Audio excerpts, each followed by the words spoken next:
হ্যাঁ, অনেক সুন্দর জায়গায় আছি আমি। তো রাস্তার ওই পার থেকে এই ব্রিজটি পার হয়ে চলে আসলাম পাহাড়ের আরো কাছাকাছি। এই সেই জায়গা, এই সেই পাহাড়, যেই পাহাড় দেখতে এগিয়ে চলেছি। দেখুন আপনারা, জুম করে দেখানোর চেষ্টা করছি, পাহাড়টি কিন্তু বেশ দূরে। আমাদেরকে এই রাস্তা ধরে সোজা চলে যেতে হবে, তাহলে আমরা পাহাড়ে পৌঁছতে পারবো। পাহাড়ের পাশে যদি ফুটবল খেলতে চান তাহলে চলে আসুন স্লোভাকিয়া।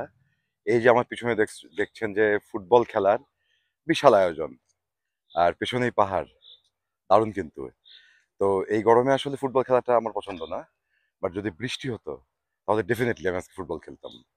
তো স্লোভাকিয়ার এই পাহাড়ি জায়গাটাতে আসলেই, যেহেতু এটা টুরিস্ট স্পট, এইখানে টুরিস্টদের মিলন মেলা, খাবারের জায়গা থেকে শুরু করে নানান রকম ট্র্যাডিশনাল ফুড এদের নিজস্ব, যেরকম এটা হচ্ছে চিজ কেক।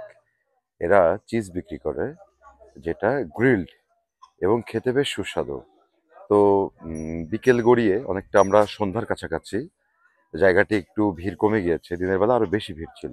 দিনের বেলা যেমন তেমন, আমি অপেক্ষা করছি রাত্রেবেলা এই জায়গাটার সৌন্দর্য দেখতে কিরকম হয় সেটার জন্য। তো আমি থাকবো, সূর্যাস্ত এখানে দেখবো, এবং দেখবো যে পাহাড়ের আড়ালে যখন সূর্যটি লুকিয়ে যায় দেখতে কেমন লাগে। এদের নিজস্ব ঐতিহ্যবাহী কাঠের জিনিসপত্র এরা বিক্রি করছে, আমার পিছনে দেখতে পারেন।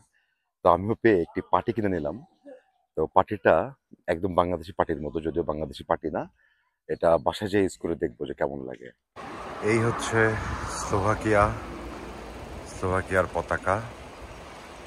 এই হচ্ছে পাহাড়, আর এই হচ্ছে মনোরম দৃশ্যের সূত্রপাত। এখানে বসে এই পাহাড় বেষ্টিত নদীর প্রাকৃতিক পরিবেশে হাওয়া খেতে কার না ভালো লাগে। স্লোভাকিয়ার মধ্যে একদম নদীর মাঝখানে, না পানির উপর হেঁটে বেড়ানোর অলৌকিক ক্ষমতা আমার নেই, তবে এই অলৌকিক সৌন্দর্য দেখতে অনেক দূরে ছুটে আসার অভ্যাস আমার আছে। Europe with SK. বিশাল নৌকা বহর, আর সামনেই পাহাড়। অনেক তো পাহাড় দেখালাম, এবার চলুন আমরা ইতিহাসে ফিরে যাই। এই যে এই সুন্দর হোটেল, এটা একটা রিসোর্ট বলতে পারেন, এখানেই সবাই ভিড় করে। তো স্লোভাকিয়ার জন্ম বলছিলাম যে খ্রিস্টপূর্ব 500 শতাব্দীতে।